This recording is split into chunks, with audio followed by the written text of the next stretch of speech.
What's going on YouTube? It's your boy Lord Dre Play here to do a patch rundown and a tier list overview for everything that I think is going to be broken during the early access period. Not sure if they plan on adjusting heroes throughout multiple stages of early access. It'd be interesting to see, but definitely going over the changes today. So starting off, we've got we got Gadget as the first that's on the list. This is kind of interesting because I already thought that Gadget was pretty good in the mid lane. I know that there's been some people that I've seen flex her between support and mid.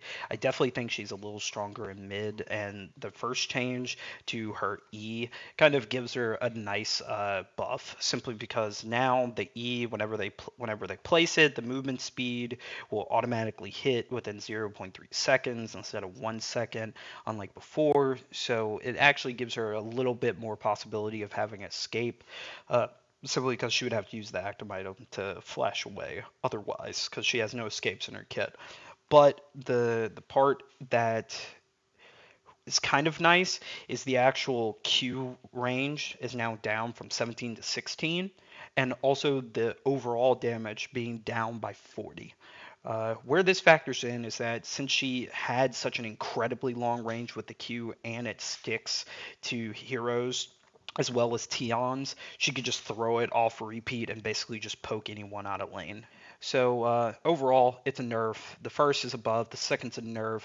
I still have her ranked at the A tier. I don't think the nerf to her damage is going to be like anything significant. Like early, it still does a lot of damage, and it's by max rank that it's only down by 40, which can kind of get overlooked when it comes down to items. That and the AP ratio being adjusted just a little bit. Next, Gideon. This was somebody that I honestly thought was already pretty much an S tier champion, and these buffs kind of solidify it in my range a little bit. I think he does a lot of damage. He's really hard to lock down. He does a lot for his team. When it comes down to CC and overall damage, he just kind of has to hit his abilities. So it comes down to the skill of the Gideon. I think he has a pretty high skill cap when it comes down to what rotation you're using your spells. From 16 meters to 17 meters, he's already incredibly difficult to catch once he uses it. So it just makes it to where he just gets even further now, as well as his Q range being increased. So he has a longer poke overall, which is nice for him in his specific moments. But with being able to hit people from a longer range, it makes it to where he's not putting himself in such bad positions. I think overall, and then the R is the most significant buff because now he has it to where the actual pull strength on the R is now more, so he can combo more spells easier when it comes down to keeping people kind of locked up in between. And then he gets an immunity for one skill, which is just insane. It just makes me kind of like speechless because like I find it already difficult to hit him when he's using his R, simply because most of the time he's in on top of you, so you can't see him. So if you're a melee champion, you miss him most of the time, and if you're a ranged champion, you can actually hit him.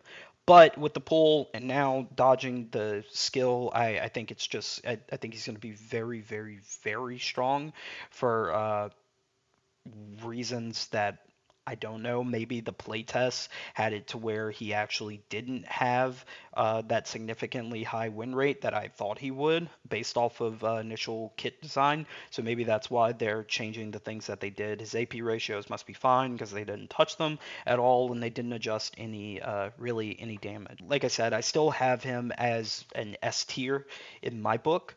Like I said, at the end I'll have a full breakdown. Next, Fin Mao. As a jungle main, I love this guy. I think he's broken. I think he's the best jungler on the patch. Um, I still think he's going to be the best jungler on the patch as well as one of the best heroes in the game. I have him as a S tier, and I don't think that the cooldowns will the cooldown nerf to Q is technically going to matter simply because in most situations the Q is what you max last. E is his primary damage ability. It's really, really good to max first. The slow increases as well as the damage output. You're always playing for the stack on his R. His right mouse button click has a very very long range. It's really good, especially once you put points in it. It has a very low cooldown. So for the most part, you want to max Q last. But I get where they're coming from with it. When you look at the overall nerf of the ability, it does make it to where it is significant once you get to the mid to later stages of the game. The shield being down 120 max at max rank will be felt. I felt like whenever I was going in for a lot of fights, there were definitely times where I survived because the shield gave me so much Right. shielding as well as other items. Moving forward with that and the 4 second differential by max rank is definitely a little bit different. It's a little bit of a different feel to the ability. I think it's not going to be the most significant thing. I think if you put a little more CDR into some of his builds after your first couple of damage items, it's still going to probably level out at about 8 second cooldown. It won't be any longer than that. So we'll see. It'll just be one of those things that we have to see and feel out kind of as the patch continues. I really didn't get a chance to play Phase during the final playtest, so I can't really speak to all of her abilities, but I can speak to Murdoch and Twin Blast. Murdoch was definitely interesting. I feel like his most broken ability is definitely not his Q, but apparently they believe that's what they needed to nerf on him. I think it's his insanely long range. I have him as a very high tier champion, basically in the S tier, because there's pretty much nobody that can start a fight or end a fight as far away as he can in this game, and it makes it very, very, very difficult to uh, to do anything really when it comes down to it against him. Twin Blast. Now this is going to be an interesting take because I have him as more or less kind of a B tier, but I love Twin Blast Jungle. Now, some will probably consider it a meme pick. I think it has potential. It's one of those things that if the players don't understand what's going on, you can get good ganks off. You have incredible slow potential with your Qs, as well as as multiple slows. It stacks to three, right? So it allows for you to be able to get early kills with your right click max, and so that allows for you to snowball the game very quickly. So the adjustment, it still does decent damage. You're taking it down from zero point 0.4 to 0.35 by max rank. So your max rank is now what it was at half at level 3. So overall, he's going to do a little bit less damage, but it's not going to be the worst thing ever. Same thing goes for the Q, only 5 damage per little rocket that comes out and slows as well as the coefficient adjustment. The most significant part, which I think is probably where people were talking about a little bit with the overtunage, was his base movement speed going down from 628 to 650. He was a very, very, very fast walking hero. And so he could get to lanes really quickly. I think this will be felt more than the actual damage changes. So it'll be interesting. I wonder if it'll still make him very, very strong in the jungle with a pair of the jungle changes that I'm going to talk about later. But to be determined. We'll see once we get to the patch. I didn't play any of Shinbi, but I saw some people that played Shinbi. Uh, I don't think the changes are too bad. They're actually just straight up buffs across the board for her. So I assume that these will Shinbi players will love the changes that are going on. Of course, with the 5% increase mana regen, so you can actually spam your Q more. I'm sure people are going to love it. This is an interesting change coming out for Hautzer. Hautzer is another one of those champions that are heroes that I consider to be an S tier. Uh, he has a very high skill cap, But once you've mastered it, you can beat people really easily. Now, part of the reason why he was so good was because he has just an incredible range, especially with his Q. It does a lot of damage as well, even base. So, as you can see, the now range is 1800 meters. Well, we talked about Gideon. His max ability is 1700 or 17 meters. Well, Hauser used to be able to hit you from 20, so there was a big disparity in the abilities. So anybody trying to trade with you would have very unfair trade windows because you could auto queue and you've won the trade, and you're so far away and they can't do anything to you. So I think all this is going to do is just put Hauser more in a actual trade window with a lot of the other mid laners. But with some of the changes to jungle, I think that Hauser actually has some potential to make it into the jungle, and that these changes aren't going to be significant enough to push him out of what's going to be meta. So, also with the Q, it's down by 40 at max rank, as well as a 0.05 decrease in overall ratio. Not the worst thing in the world. Going from zero point 0.7 to 0.65. It's not going to kill him. He'll still be just as strong. It's just that he now is opened up to more trade windows. I think giving him a try in the jungle with some of the changes, like I said, I'm going to talk about in a second here, will open up a lot more pathways for people to actually play Hauser at a high level. The next person I was going to talk about was actually our newly released hero, Xena. Uh, I have her ranked at A tier. I think she was really good on release, good concept, but apparently, with people maxing the right mouse button, they now agree that it is a little overtuned, especially that it can reset. So the damage, they're bringing it down pretty much by 30 early, level 1, and down to 50 by max rank. I think this is a little bit interesting, especially with reducing the physical power coefficient, but I think she'll still be strong in the jungle. The hero that I believe will be bumping her way up into the A tier, especially in the jungle, is Miss Aurora herself. Aurora, I thought, was a low key, very strong jungler. Simply because you can come into the lane, you can throw your ice wall behind a hero, especially if it's a hero that has a very low mobility.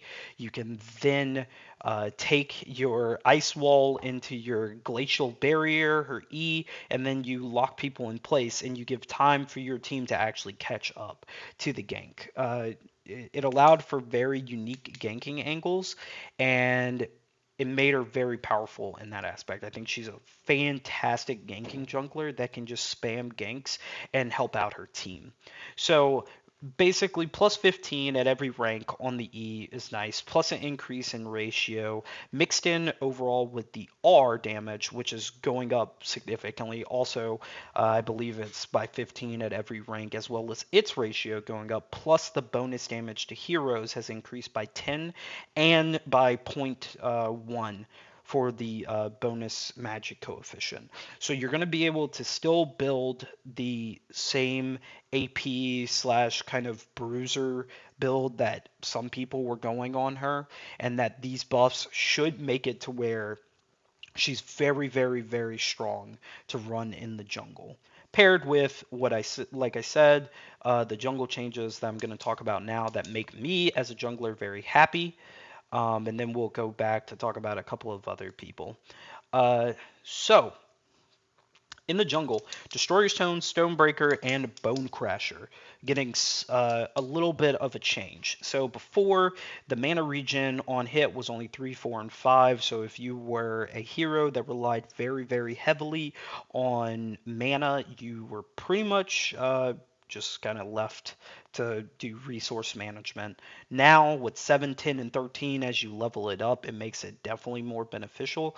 But the biggest change that makes it even better now, in my opinion, is the bonus skill damage to monsters when you're AP. And this is why I said I think Hauser and Aurora have the potential to now find their way into the jungle. I think this is a fantastic change for the overall health of the game, simply because there was no true, it felt like there were no true AP junglers that you could run, and Fentanyl could just run over everyone.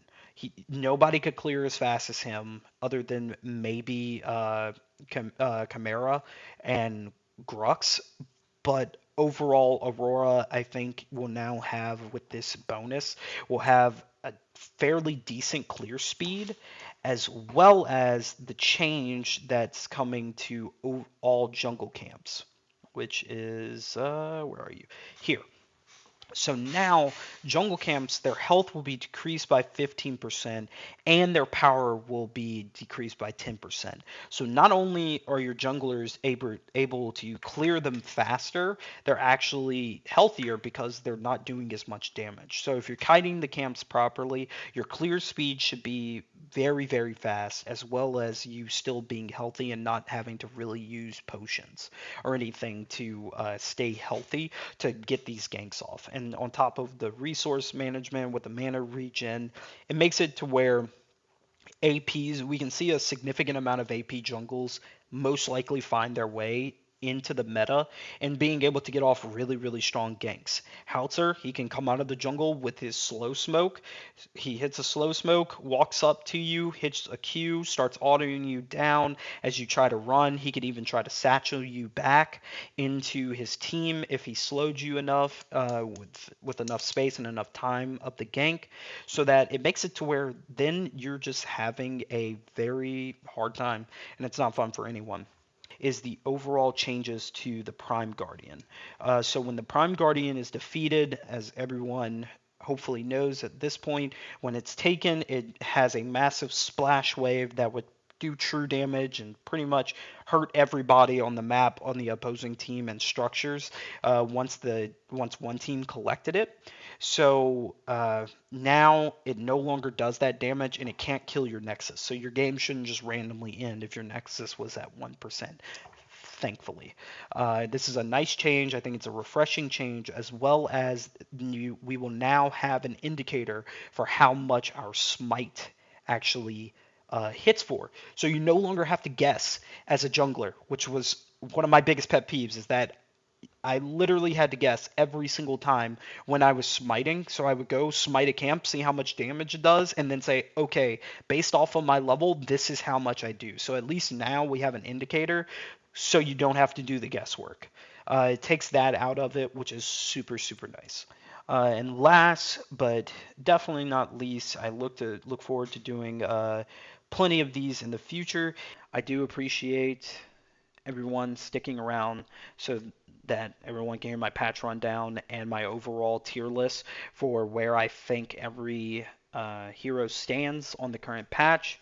Hopefully, going forward, I'll be able to update these as patches come out. That's my overall goal. So I look forward to talking to everyone again. Bye now.